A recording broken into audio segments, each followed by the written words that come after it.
We Are Islamic Republic, Part 109. A permanent capital was established near Rawalpindi. Work on the new capital began during the 1960s. The planning and construction was largely headed by the Greek urban planner Konstantinos Adoxiadis. In 1967, the capital was officially moved from Rawalpindi to Islamabad. For 7 years, it settled in Rawalpindi from 1960 to 1967, and then officially it moved from Rawalpindi to Islamabad in 1967. Some of the landmark buildings in Islamabad are the Parliament Building, Presidential House, State State Bank Building, Parliament House Building, and so on.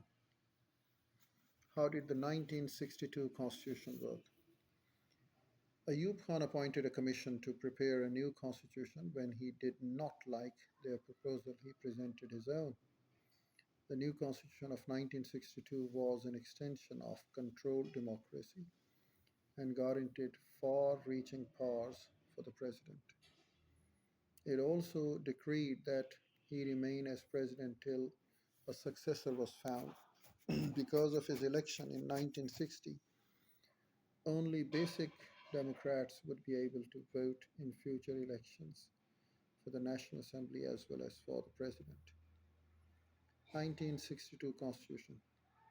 President elected by basic Democrats must be a Muslim, can make any law he chooses, can reject laws made by the National Assembly, can enact emergency powers. National Assembly elected by basic Democrats, single chamber, makes laws subject to the presidential approval, controls supreme and federal courts. The Constitution remained in force until 25 March 1969. The provincial assemblies, there were 5 provincial assemblies elected by basic Democrats, make laws subject to the presidential approval, control provincial courts, and it continued by 25 March 1969.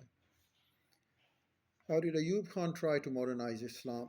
Some of Ayub Khan's decisions worried some Muslims. In 1962, the term Islamic Republic was dropped in favor of simply Republic of Pakistan.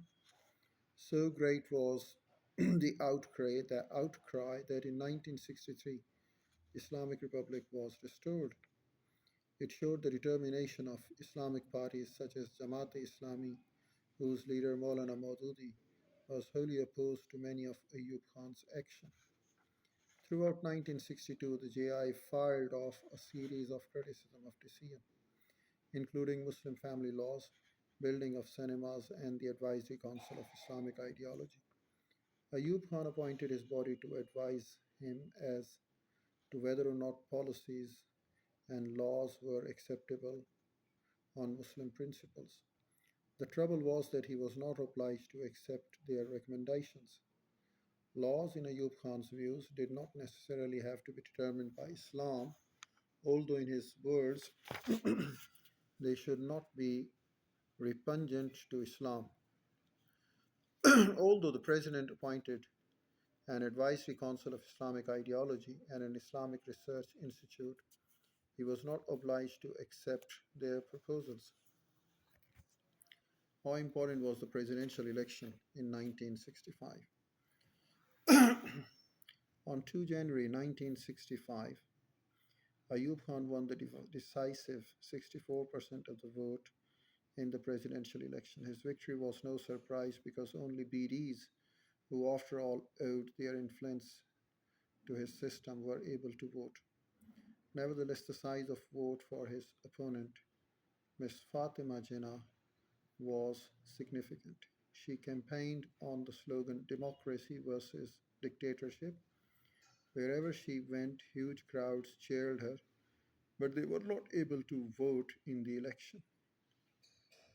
It was clear to everyone in Pakistan and around the world that in a democratic election, Ayub Khan would probably have been defeated.